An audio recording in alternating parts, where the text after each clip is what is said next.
आप देख रहे हैं न्यूज़ 18 स्पेशल और आपके साथ मैं हूं विवेक। मुजफ्फरपुर से बड़ी खबर आ रही है। हनी ट्रैप का शिकार हुआ है एक शख्स। 25,000 रुपए की ठगी हुई है और प्रेम जाल में फंसाकर उससे ठगी की गई 25,000 रुपयों की। और यूके की महिला पर आरोप है मोबाइल गिफ्ट करने के नाम पर ठगी की गई है। काजी मोहम्मदपुर थाना का यह मामला है।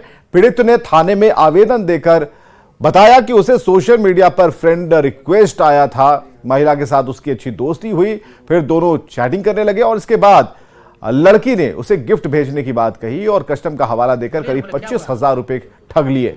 थाने में मामला दर्ज कर साइबर सेल की मदद से जांच कर आगे की कार्रवाई की जा रही है।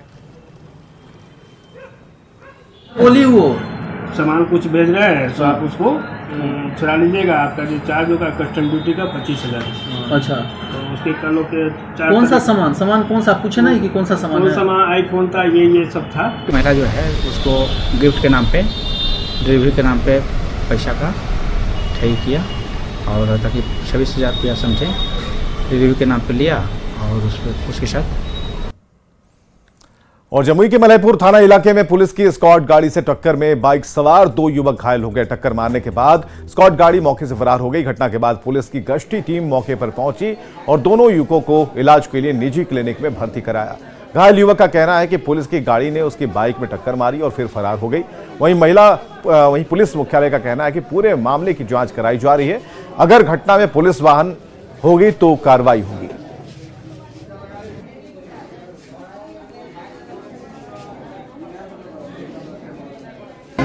का पतौना पेट्रोल पंप के पास हम अपने साइड से आ रहे थे और सामने से पुलिस गाड़ी आके हमें टक्कर मार दी और जो मेरे गिर गया बाइक लेते हुए, जिसमें मेरा पैर राइट साइड का और मेरा राइट साइड का हाथ दोनों टूट गया है और पुलिस उठाने की भी कोशिश नहीं की और भाग गई। गश्ती गाड़ी जैसा आप बता रहे हैं, गश्ती गाड़ी में उन्होंने पहुंचा, उनका इलाज भी कराया।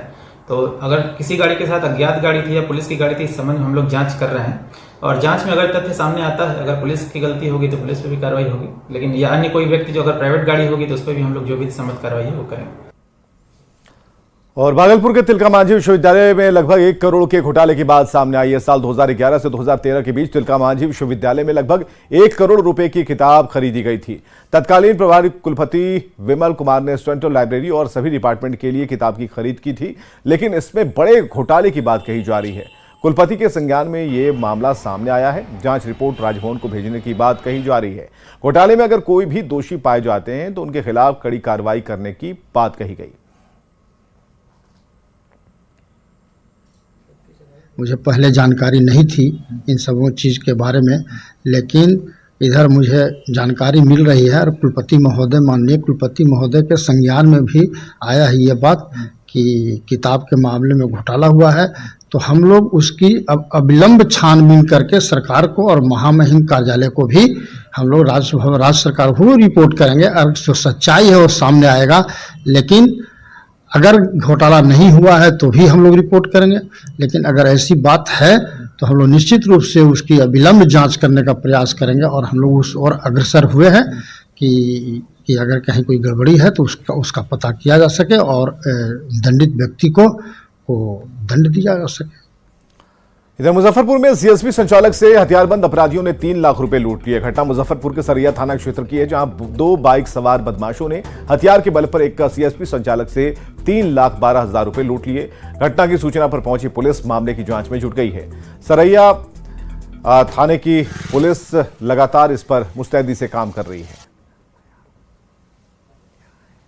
11:30 बजे करीब में मोती चौक से मैं पैसा लेकर निकला, तो इसी दरमियान रास्ते में इब्राहिमपुर के पास, नहर के पास अज्ञात बाइक वाले ने मुझे आकर ओवरटेक किया और पैसा जो बैग में रखा हुआ था बैग सहित लेकर के चला गया और साथ ही साथ मेरा मोबाइल भी लेकर चला गया। कितनी की संख्या में था? 2 लोग थे। सरैया थाना अंतर्गत कदम चौक के पास शशि रंजन कुमार नाम के एक व्यक्ति हैं जिनका सीएसपी चलता है। इनके बताए अनुसार ये मोती चौक से पैसा लेकर के अपने सीएसपी जा रहे थे। उसी दौरान किसी अज्ञात 2 अपराधकर्मी द्वारा बाइक रोक करके इनसे पैसा छीन लिया गया है। इनके बताए अनुसार कुल रकम 3,12,000 बताया जा रहा है। बाकी हम लोग सत्यापन कर रहे हैं इधर बिहार लोक सेवा आयोग द्वारा शिक्षक बहाली परीक्षा का द्वितीय चरण लगातार जारी है। राज्य भर में जो परीक्षा केंद्र बनाए गए हैं उन सभी की मॉनिटरिंग बिहार लोक सेवा आयोग के कमांडेंट मनी कंट्रोल रूम से लगातार जारी है। कमांड और कंट्रोल रूम से मुन्ना भाई तो पकड़े ही जा रहे हैं, इसके साथ ही विभिन्न सेंटर पर सही तरीके से काम नहीं करने वाले कर्मियों पर नजर रखी जा रही है। कंट्रोल कमांड सेंटर का जायजा लिया हमारे सहयोगी संजय कुमार ने। बिहार लोक सेवा आयोग द्वारा शिक्षक बहाली के द्वितीय चरण की परीक्षा चल रही है और हम आपको सीधे तस्वीर दिखा रहे हैं बीपीएससी कमांड कंट्रोल रूम की, जहां पर फेयर एग्जाम के लिए कमांड कंट्रोल रूम बनाया गया है। और देखिए पूरे राज्य में जहां जहां सेंटर्स बनाए गए हैं उनकी मॉनिटरिंग पटना बैठे हो रही है। और देखिए सारे कैमरे सीसीटीवी कैमरे से मॉनिटरिंग चल रही है। बिहार लोक सेवा आयोग के सचिव इस वक्त हमारे साथ मौजूद हैं, हम उनसे बात कर लेते हैं। क्या खासियत है इस कमांड? एक तो सबसे बड़ी खासियत है कि हम यहाँ से देख पा रहे हैं कि जो हमारा सिस्टम पूरे राज्य में है वो कैसे काम करता है और हमारे पदाधिकारी कैसे काम करते हैं, लड़के लोग कैसे हैं, किस तरह से ये है। और इसमें हम लोग आर्टिफिशियल इंटेलिजेंस को भी लगाए हैं। और आपको मालूम होगा कि कल जो है हम लोग 4 मुन्ना भाई को पकड़े हैं। यहाँ से पटना बैठे? हाँ, पटना बैठे ही पकड़े हैं। हमारा जो आर्टिफिशियल इंटेलिजेंस है, हमारा ये जो एजेंसी है उसको आर्टिफिशियल इंटेलिजेंस से पकड़ा है। तो एक तो प्रभाव हुआ है कि हम लोग मुन्ना भाई को एंट्री नहीं होने दे रहे हैं अभी तक, और इसमें जो शिक्षा माफिया लोग घुसे हुए हैं उसकी एंट्री बंद हुई है। प्लस हमारा क्लोज मॉनिटरिंग से होता है कि कहीं चोरी चमारी नहीं हो रहा हो, नकल नहीं हो रहा है, अच्छे बच्चे आए, इसी का प्रयास है। और इसके चलते हम लोग सक्सेसफुल पहले चरण में भी हुए हैं और इसमें भी हम लोग इसको लगा रहे हैं। ये राज्य भर में जितने सेंटर्स हैं सबकी मॉनिटरिंग आप करते हैं? सारे सेंटर्स की मॉनिटरिंग यहाँ से हो रही है। सारे सेंटर्स में सारे रूम में लगा हुआ है कैमरा, और इसीलिए इसको हम लोग अपनाए हैं। और इसमें सभी का सहयोग है, सारे जिला के जिलाधिकारी, एसपी और हमारे वरीय पदाधिकारी, कमिश्नर, विभागों के जो प्रभारी सचिव हैं जिला के, वो लोग भी इसमें अपना ये योगदान दे रहे हैं। लगता है आने वाले दिनों में इसको और इम्प्रूव करेंगे? हाँ, इसको और इम्प्रूव किया जाएगा और अच्छे ढंग से और टेक्नोलॉजी इसमें लगा के। कितने एम्प्लॉयज आपने यहाँ लगाए हैं बेसिक एग्जाम में? यहाँ पर हम लोग जिला वाइज है, एजेंसी का अपना हर ये का है, करीब 40 प्रॉक्टर है जो हर ये का है। और हमारे आयोग में आयोग के कर्मी पदाधिकारी हैं जो पीछे खड़े हैं, वो इसकी मॉनिटरिंग करते हैं। आयोग के बल्कि चेयरमैन भी आके हमेशा इसको इंस्पेक्ट करते हैं और इंस्ट्रक्ट करते हैं। ये टीचर्स एग्जाम में आपने ये शुरू किया है, बीपीएससी के एग्जाम के लिए? हाँ, बीपीएससी के एग्जाम में भी 69th पीटी में भी लगाए थे बीपीएससी का जो असिस्टेंट था। और अभी हाल में आपने देखा होगा कि हम लोग जुडिशियल मजिस्ट्रेट का जो रिटन एग्जाम था, और इसी के आधार पर बांकीपुर की जो प्रिंसिपल है उन्होंने हम लोग के डायरेक्शन को नहीं माना था, तो उन पर कार्रवाई हुई थी। मॉनिटरिंग यहीं से हो रही? हाँ, यहीं से हो रही थी। और इसमें भी कई लोगों पर कार्रवाई होने का होगा है। कई जगह हम लोग पकड़े हैं, कहीं मिसमैनेजमेंट, कहीं प्रिंसिपल साथ नहीं दे रहे हैं, कहीं शिक्षक नहीं साथ दे रहे हैं। बिहार लोक सेवा आयोग की यह जो पहल है वो निश्चित तौर पर न केवल आयोग के लिए बल्कि परीक्षार्थियों के हित में ही है। कैमरा पर्सन मणि चुनिया के साथ संजय कुमार, न्यूज 18 पटना। और मोतिहारी से बड़ी खबर है, जहां जेडीयू नेता से 20 लाख की रंगदारी मांगी गई है। जेडीयू तकनीकी प्रकोष्ठ के जिलाध्यक्ष हैं अमरेंद्र कुमार उर्फ संजय सिंह, जिनसे 20 लाख रुपए की डिमांड की गई है, रंगदारी मांगी गई है। नेपाली मोबाइल नंबर है, व्हाट्सएप के जरिए कॉल किया गया और मैसेज भेजकर ये रंगदारी मांगी गई है। रंगदारी नहीं देने पर हत्या की धमकी दी गई। ढाका थाना पुलिस इस पूरे मामले की जांच में जुटी हुई है।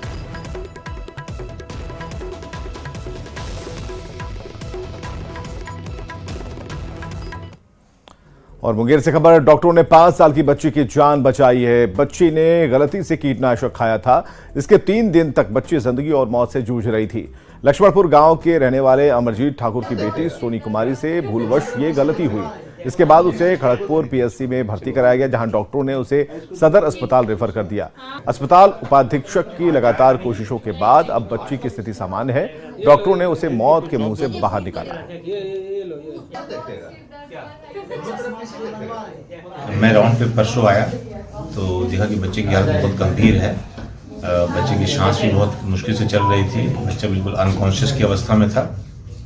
फिर जो दवाइयाँ पड़ती हैं, एट्रोपिन इंजेक्शन दिया जाता है, हमने उसको एडवाइस किया और हर आधे घंटे पे चलाया। शाम तक बच्चा रिकवर किया। सोशल मीडिया पर बातचीत और उसके बाद प्यार और इन दिनों आम हो चला है। ऐसी ही खबर मुजफ्फरपुर से सामने आई, जहां यूपी के बलिया की संगीता को रेल पुलिस के जवान विकास कुमार से फेसबुक पर बातचीत के दौरान प्यार हुआ और प्यार का खुमार इतना चढ़ा कि वो पुलिस जवान से शादी करने के लिए यूपी से भागकर मुजफ्फरपुर आ गई। Rail SP doctor Ashish Kumar से गुहार लगाने के बाद रेलवे जंक्शन पर ही स्थित मंदिर में दोनों की शादी करा दी गई। इसके साक्षी खुद रेल पुलिस के सिपाही और अफसर बने। कि उत्तर प्रदेश की लड़की थी, वो लखनऊ में पढ़ाई करती थी और मेरे यहाँ एक सिपाही में बहाल हुआ सिपाही विकास कुमार जो ट्रेनिंग सेंटर में था, फेसबुक पर उन्होंने एक दूसरे से संपर्क बनाया। उसके बाद में लड़का ट्रेनिंग में था, लड़की यहाँ तक आ गई कि हम उनसे प्यार करते हैं। साहब के आदेशानुसार हम लोग शादी करवाए आज मंदिर में, आज कोर्ट में भी कोर्ट मैरिज करवाए। राजधानी पटना में पहली बार भारत सरकार की तरफ से दिव्य कला मेला का आयोजन गांधी मैदान में किया गया है। ये मेला दिव्यांगजनों का है, जिसमें कई स्टॉल लगाए गए हैं। स्टॉल लगाने वाले दिव्यांगजनों का कहना है कि पीएम मोदी दिव्यांगों के लिए बेहतरीन काम कर रहे हैं और यही वजह है कि दिव्यांग होने के बावजूद उन्हें रोजगार मिल रहा है। दिव्य कला मेला का जायजा लिया विनीता मिश्रा ने।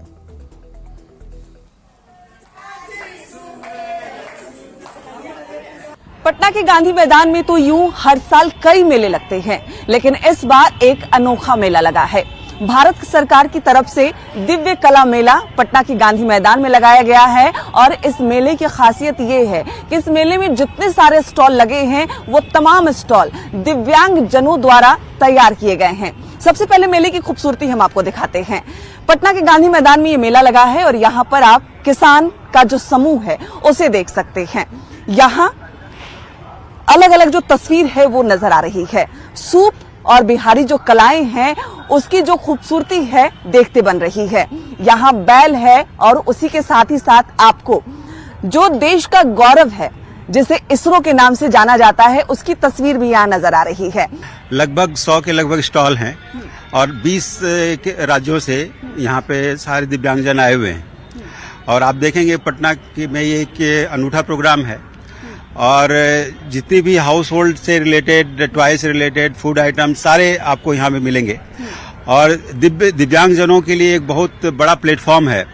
ये भारत सरकार की जो सामाजिक न्याय मंत्रालय है उस पे डिपार्टमेंट के तहत NDFDC इसको ऑर्गेनाइज करती है और अभी तक हम लोग 10 मेला ऑर्गेनाइज कर चुके हैं, पूरे दिल्ली से शुरू किया। क्या काम करते हैं आप? जी मेरा कपड़े के खादी वाले कुर्ता और शर्ट की दुकान है।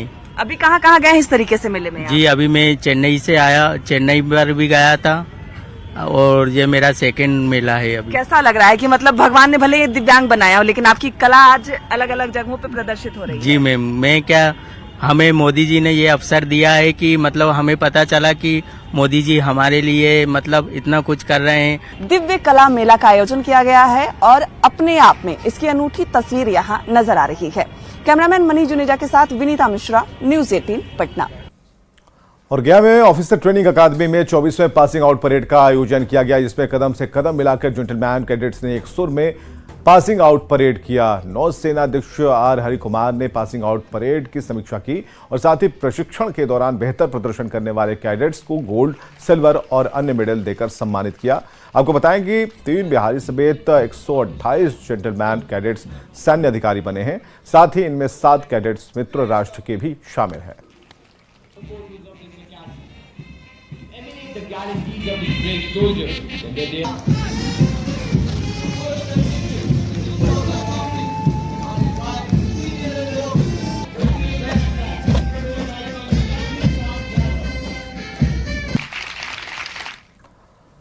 मिशन सूर्य पर गए आदित्य L1 ने सूर्य की नई तस्वीरें भेजी हैं। इसरो ने इन रंग बिरंगी तस्वीरों को जारी किया है। आदित्य L1 के कैमरे में ये नजारा कैद हुआ, इसे बेहद ही ऐतिहासिक माना जा रहा है।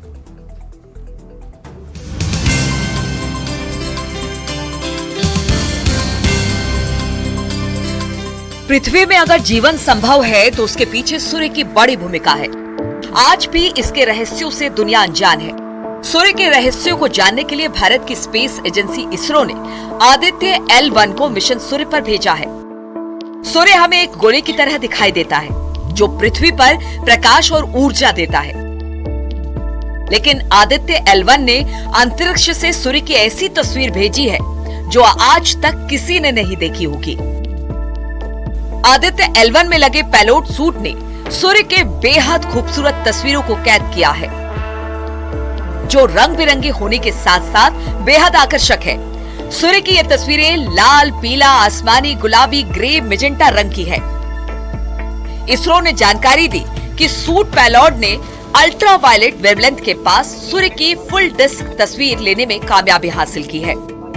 इस तस्वीरों में 200 से 400 nm तक की वेवलेंथ में सूर्य का पहला फुल डिस्क रिप्रेजेंटेशन शामिल है। आदित्य में लगे payload solar ultraviolet imaging telescope ने इन तस्वीरों को खींचा है। इसरो के मुताबिक सूट ने कई फिल्टरों के जरिए इस वेवलेंथ में सूर्य के फोटोस्फीयर और क्रोमोस्फीयर की फोटो क्लिक की है। अंतरिक्ष में हुई इस घटना को 6 दिसंबर का बताया जा रहा है, जिसे एक ऐतिहासिक घटना माना जा रहा है। इस उपलब्धि से पृथ्वी की जलवायु पर सोलर विकिरण के प्रभावों पर रोक लगाने में भी सहायता मिलेगी। आदित्य L1 को इसी साल 2 सितंबर को श्रीहरिकोटा के सतीश धवन अंतरिक्ष केंद्र से लॉन्च किया गया था।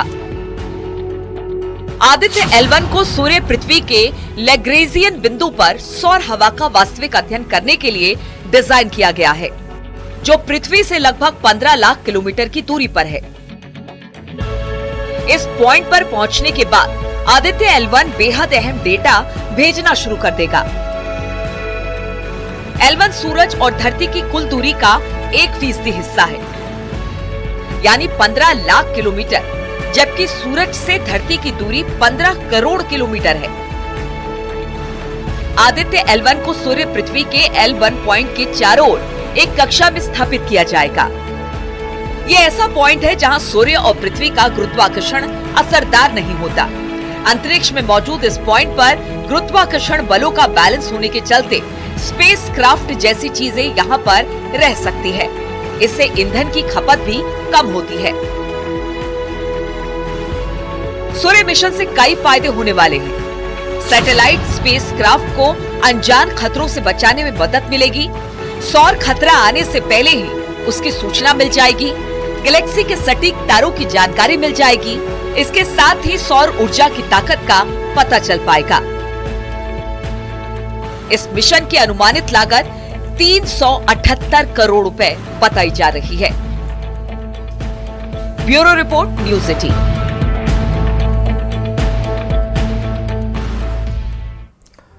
तो बढ़ती ठंड के साथ भारत में विदेशी पक्षियों की संख्या भी बढ़ने लगती है और इसी बीच पटना के राजधानी जलाशय में भारत, बांग्लादेश और ऑस्ट्रेलिया समेत कई देशों के अलग अलग प्रजातियों के पक्षी नजर आने लगे हैं। पक्षी विशेषज्ञों का कहना है कि जैसे जैसे ठंड बढ़ेगी वैसे वैसे यहाँ प्रवासी पक्षी आसरा लेने आएंगे।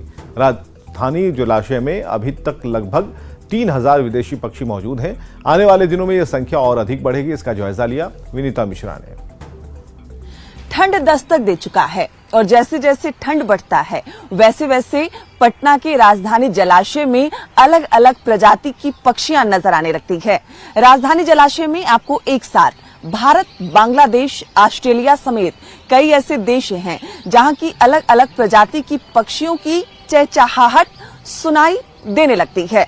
खासकर ठंड के दिनों में अलग अलग देशों की अलग अलग प्रजाति की जो पक्षियां हैं वो राजधानी जलाशय में आ जाती हैं और यहाँ तस्वीरों में साफ तौर पर आप देख सकते हैं पक्षी एक साथ यहाँ जलाशय में बैठी हुई हैं और लगभग 3000 से भी अधिक प्रजातियों की पक्षियां राजधानी जलाशय में मौजूद हैं और जैसे जैसे ठंड और बढ़ेगा यानी दिसंबर के अंत और जनवरी की शुरुआत होते होते लगभग 4000 से भी अधिक प्रजाति की जो पक्षियां हैं वो राजधानी जलाशय में मौजूद हो जाएंगी। अलग अलग प्रजाति आपको यहाँ नजर आ रही होगी और पूरा जो राजधानी जलाशय है पक्षियों की चहचहाहट से यहाँ जो वातावरण है वो एक अलग ही शांति की अनुभूति हो रही है। एक झुंड में पक्षियां यहाँ उड़ती हुई नजर भी आ रही हैं। ये नजारा खासतौर पर ठंड के दिनों में यहाँ नजर आता है, क्योंकि यहाँ धूप सेकने और यहाँ का जो मौसम है उसका आनंद लेने सिर्फ भारत के अलग अलग क्षेत्रों से ही नहीं बल्कि बांग्लादेश, ऑस्ट्रेलिया और तमाम ऐसे देश हैं, वहां की पक्षियां भी पटना में आ जाती है। और यहाँ देखिए, तस्वीरों में देख सकते हैं, एक साथ पक्षियां आकाश में उड़ान भर रही हैं, जलाशय का आनंद उठा रही हैं और बिल्कुल अद्भुत नजारा होता है। गर्मी के दिनों में ये जलाशय बिल्कुल खाली होता है, शांत होता है, लेकिन ठंड के दिनों में जो पक्षियां हैं वो यहाँ आपको जलाशय में नजर आ जाएंगी। अलग अलग प्रजाति की जो पक्षी हैं राजधानी पटना के जलाशय की शोभा बढ़ाती हुई नजर आ रही है और लोग इन पक्षियों को देखने दूर दूर से राजधानी जलाशय में आते हैं। कैमरामैन मनीष जुनेजा के साथ विनीता मिश्रा, न्यूज़ 18 पटना। और खबरें लगातार जारी हैं, बने रहिए हमारे साथ।